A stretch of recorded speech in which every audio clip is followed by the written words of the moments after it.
Years and years ago, I knew someone that was in the music business, and they put out a record and it became a hit, and they started to get a lot of money. And this person went out and bought the fancy car. This person went out and got the fancy house. And this person was buying all types of clothes. And then that first hit started to descend.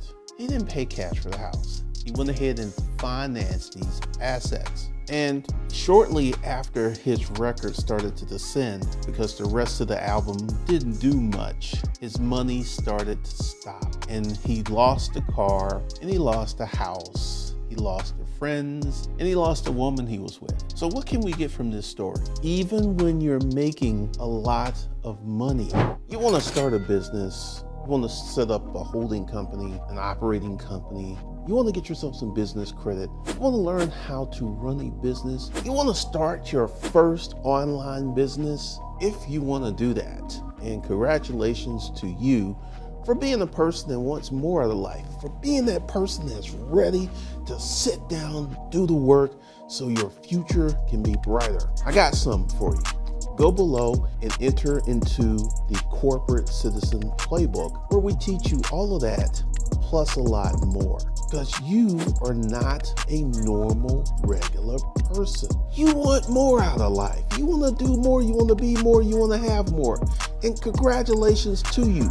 So the link is below. Go ahead and check out this video. And then go ahead and enroll in the Corporate Citizen Playbook, where I teach you some things that you cannot Google. Can't Google it. Can't Google it at all. Even millionaires need budgets, because this is someone I knew, and this was a long time ago. This was before I got to where I'm at. And I didn't have the insight or wisdom that I do today, because at the time I would have been unable to advise him, because I was a regular person and he was a friend of mine and we were all happy that he was doing well. But literally, I saw this man go up and come down in literally a year, 1 year. And this is the thing, that there's so many people who want to become a millionaire so they can have a lot of money to spend without discretion. There's this, just put it in the bag. It's one of these rap songs. Just put it in the bag. We ain't gonna even look at the price. We're just gonna put it in the bag, and we're gonna have reckless, unaccountable spending. This is how NBA, NFL, and Major League Baseball athletes go broke after earning millions and millions of dollars. Because here's the thing, even millionaires need budgets. Like, this is something that kind of happened to me. Years and years ago, I used to be in the storage auction business, which made me pathologically cheap, meaning that after buying so many storage units, I think in my storage unit career, I bought close to 2,000 storage units. I partnered up with maybe 250. So after buying these storage units and getting brand new wardrobes, getting all types of new and nifty and spiffy things, I didn't really see the point to go into the store to buy things brand new. So this created an energy in me that made me pathologically cheap. I just wouldn't shop in the store, because sooner or later I would get it out of a storage unit. And this, unbeknownst to me, was extremely helpful for my financial future. Because let me go ahead and just explain to you what happened. I came to the internet 2009, and I went ahead, created a business proposal, created a business, and I made 62,000 my first year, 92,000 my second year, and I made 1.6 million my third year. But here's the thing, I was what one would consider pathologically cheap. Even though I had all of this money coming in, I didn't spend it. I just didn't. And little did I know, because remember the story of my friend who had this one hit record? My book did really well. And then, just like my friend's one hit record, my book sales began to decline. And they just didn't, it took 3 years to get to that level, right? It took literally 6-8 months for it to drop, because I got that last big check. I remember it. Then the next check was like half. And then the next check after that was like half. So just like my friend's hit record began to degrade, so did my book sales. But unlike my friend, I didn't buy a house. I didn't buy a car. being in business for many years, this is something else that also held me back. I have learned that you need to have a certain level of reckoning because, business cycles come and go. You have a really good business cycle, then you have a bad business cycle, then you have a good business cycle.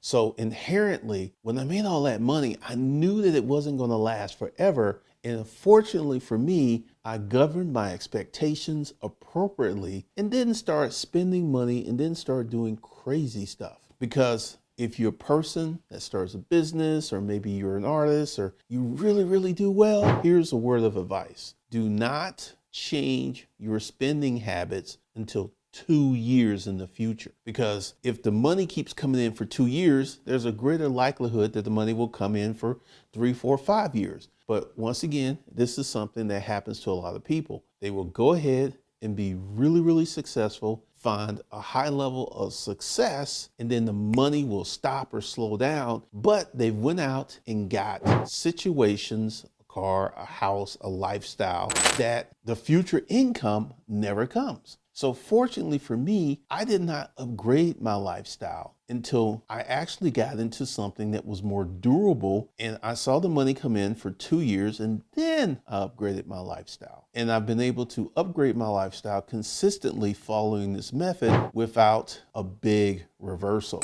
So once again, even if you're a millionaire, you need a budget, a written budget, you need a plan, you need a spending plan. Yes, I have the Rolex, and I drive a Porsche, and I drive a BMW, and I live in a very nice place. But all of this came in time. I did not do this immediately out the box, and neither should you. Because one of the things that you have to understand is, let's say you win the lottery and you win $5 million after taxes. You get a check for $5 million. That's what's called a finite sum of money, not an infinite sum of money. Finite means it's a set amount, and once you start spending, it starts decreasing. Infinite is just it keeps coming and it keeps coming. And a lot of people go out and do these things with the expectation that the money's going to keep coming in. And this is a statistical fact that many people who win the lottery end up broke 5 to 7 years in the future because they don't understand that the money is a finite sum of money, not an endless sum of money. And this is a little game I like to play with myself. If I played the lottery and if I won, what would I do? I would go out and buy an asset, an apartment complex or some other business that's going to continue to provide cash flow, because I understand that even if I won a lot of money in the lottery, that's a finite sum of money. Now, let's talk about, sums. Like I won 50 million. Believe it or not, that's a sum of money that can go quite quickly if you have reckless spending. Let's say I won 500 million. That's life-changing money. That's generational changing money. But in any case, if I won 50 million, I would take 40 million and go out and buy an apartment complex. If I won 500 million, I would take 400 million and go out and buy some apartment complexes, because I understand the finite sum of money. Once you take this money and you invest it in an asset such as an apartment complex, a business or something that continues to provide cash flow, you get 2 levels of growth. You get the income from rental income, and you get the appreciation of the property, and also you get amazing tax benefits. So this is one of the things. This is why millionaires, people who come into a large sum of money, need to have a written budget, and they need to have an action plan, and they need to set themselves up where they will not be broke in the future. All right, one of the things I got to help you is called the Corporate Citizen Playbook, where we teach you how to set up a holding company. We teach you how to set up an operating company. We teach you how to set up massive business credit. But more importantly, we teach you how to start a business from scratch. So that link's below. Go ahead and check that out. That's all I got for you guys today. I'll see you in the next one.